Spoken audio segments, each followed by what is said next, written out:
Singapore will be able to handle up to twice the amount of air cargo daily and at greater efficiency. That is, as ground handling firm SATS opens a new facility that reduces processing time for ready-to-ship packages by 20%. Now, such packages typically combine multiple loose parcels into a single item. This first-of-its-kind facility aims to support rising cargo volumes through to the mid-2030s when the new Terminal 5 opens. Charlotte Lim with more. Changi is one of the world's busiest airports for international air cargo. As a major transit hub, time is of the essence. Previously, ready-to-ship cargo packages were processed at 2 different locations with only 1 lane each. This could lead to crowded roadways when there's a surge in air cargo. Limited storage space was also a challenge. Growth in air freight has made our warehouses a little bit congested on certain, particularly during the peak periods. And we have to create capacity so that we can grow. Otherwise, we will not be able to accept new cargo. So this facility will help us decongest the warehouse and it will help us improve the competitiveness of the air hub. At the new facility, there are 6 lanes and cargo can be towed faster to the airside for loading. This is after checking the package's weights and sizes. This new facility spans 3,000 square meters, which is about half the size of a soccer field. It's the latest boost to Singapore's cargo handling capabilities. Now, what's different here is that there are now dedicated lanes with more weighing stations, all centralized under one roof. Day or night, SATS will now be able to handle 600 ready-to-ship packages daily, up from about 300 previously.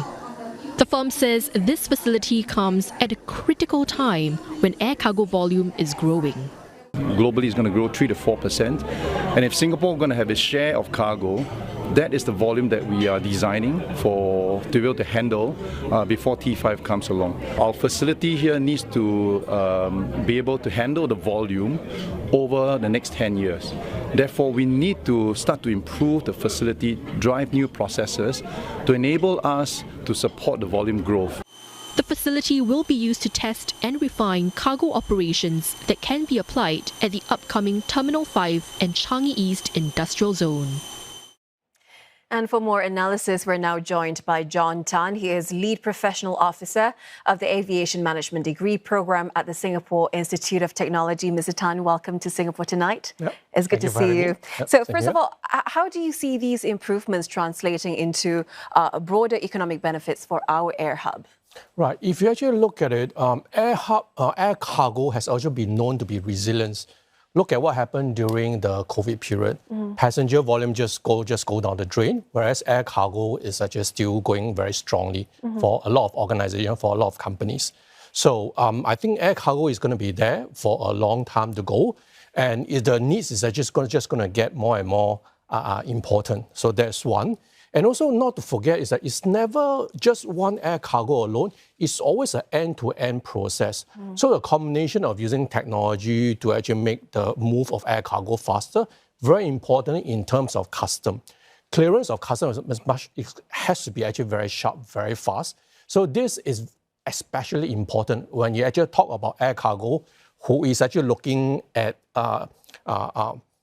time-sensitive cargoes. This is going to be really, really important. Okay, and SATS is saying that this facility comes at a critical time when air cargo volume is growing. So how far would this go in boosting our competitiveness in global trade and logistics? I think it's going to be extremely helpful. If you actually look at some of the statistics, we are talking about improving or shortening the processing time by almost like 20%. This is actually very impressive. You are talking about almost saving 1/5 of the time to process it. And together with, like I said, with the technology coming in, it will actually help to move the cargo much faster. This will be extremely attractive to the global businesses who will want to actually set up a regional headquarters here. Because so this will actually bring a lot of business for Singapore. So it is about reducing 20% of processing time, but beyond that, what else how else would it benefit Singapore, and which sectors are likely to gain the most? Okay, I will probably look at sectors like e-commerce, look at sectors like aerospace components, electronics. These are actually some of the products. They're actually very what we call a very time-sensitive delivery. Even some of the perishable goods, it has to be delivered very fast, sharp and sharp. You cannot actually afford to delay. Now, if you actually look at it, because of this requirement on a very timely delivery, businesses are willing to actually pay a much higher price for it. I mean, like or not, air cargo is always expensive. But why? I mean, compared to, let's say, ship cargo. But why are people actually willing to do it? Again, you actually look at during the COVID-19, pharmaceutical, I just need to actually deliver the vaccine fast and furious. I cannot afford to wait. I am willing to pay a high price for it. So these are some of the time-sensitive, just-in-time delivery models, businesses that will benefit from this. And this new facility is set to be serving as a test bed for operations for the upcoming Terminal 5, right? So how can it be leveraged to test, optimize, and future-proof operations in preparation for the launch of Terminal 5? Sure. Let's actually be very clear. This is not just a simple operational update. In fact, SATS is using this as a live test bed to actually look at the systems, the cargo handling system, the processing times in a real life environment. So what it actually does is that the input that you actually can get will further go back to actually refine the T5 cargo blueprint. So this is actually one of our long-term strategy to actually ensure that we have the best systems out there when T5 is up and running in 2030, 2035? Mid-2030s, right? That will be the launch of the first phase. So what would this new facility mean also for job creation in the sector as well? Do you foresee new skills and roles emerging in this sector? I think first and foremost, there will be actually two groups of employees.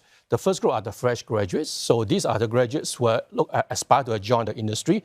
They should have the relevant technology knowledge for it. Now, the other part, we are talking about those people who are already working in the industry. Now, they have very, very rich air cargo experiences. But like it or not, to actually meet the challenging environment, they need to have actual technology know-how.